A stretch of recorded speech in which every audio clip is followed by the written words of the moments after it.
नमस्कार मित्रांनो, आता मी गणेश तलावपाशी आहे, तुम्हाला दाखवतो। इथं तुम्हाला कॅमेऱ्यात पहिलं काय दाखवलं आम्ही, कटिबद्धाय जनहिताय। आता काय कटिबद्ध जनहिताचं करतात ते तुम्हाला दाखवतो। हे बघा, इथे पहिले असे दगड लावले होते बरं का, म्हणजे महानगरपालिकेच्या भ्रष्ट दुष्ट अधिकाऱ्यांसाठी धष्टपुष्ट होण्याची योजना म्हणजे हे असे दगड लावणे जागोजागी बरं का।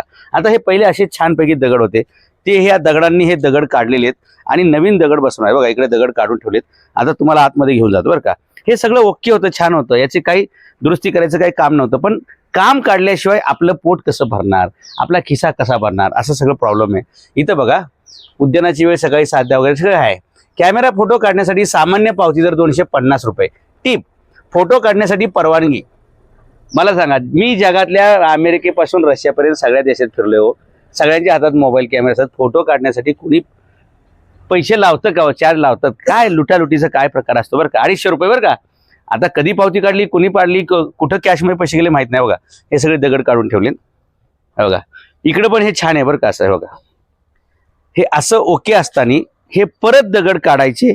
आता हे काय करणार माहिती आहे का, हे दुष्टभ्रष्ट अधिकारी धष्टपुष्ट होण्यासाठी आर्थिकरित्या हेच दगड दुसरीकडे लावणार, तिकडचे दगड इकडे आणून लावणार, म्हणजे हिऱ्यामध्ये कमाई नसेल, त्याच्यापेक्षा जास्त यांना दगडामध्ये कमाई। आणि म्हणून हे सारखं जे बांधकाम सारखं काढतायत ना, त्याला कारण हे। आणि हे लफडं कोण करते माहिती आहे का, गार्डन मध्ये 3-4 प्रकार येतं। एक, झाडं झुडपं बघणारं टोळकं वेगळंच आहे, त्याच्यानंतर हे तलावातला गाळवेळ काढणं पर्यावरण ते वेगळंच आहे, आणि हे जे ना, हे आपत्ती उद्यान नावाचा एक विभाग आहे, त्याचा हा कार्यक्रम आहे।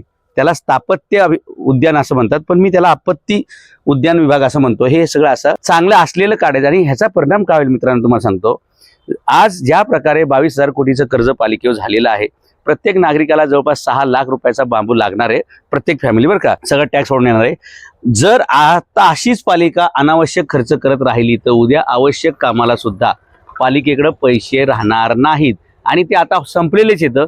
त्यामुळे आता तरी हे सगळी अनावश्यक अशी छाटछूट कारणं देऊन ही फालतू कामं करणं पालिकेने बंद करावं। अन्यथा मला वाटतं सार्वजनिक पैशाचा, जनतेच्या पैशाचा अपव्यवहार करणं, गैरव्यवहार करणं आणि अनावश्यक खर्च करणं, अशा जवळपास 6 कलमांखाली या सर्व अधिकाऱ्यांना आपल्याला जेलमध्ये टाकावं लागेल, आणि ती वेळ लवकरच येणार आहे असं मला दिसतं।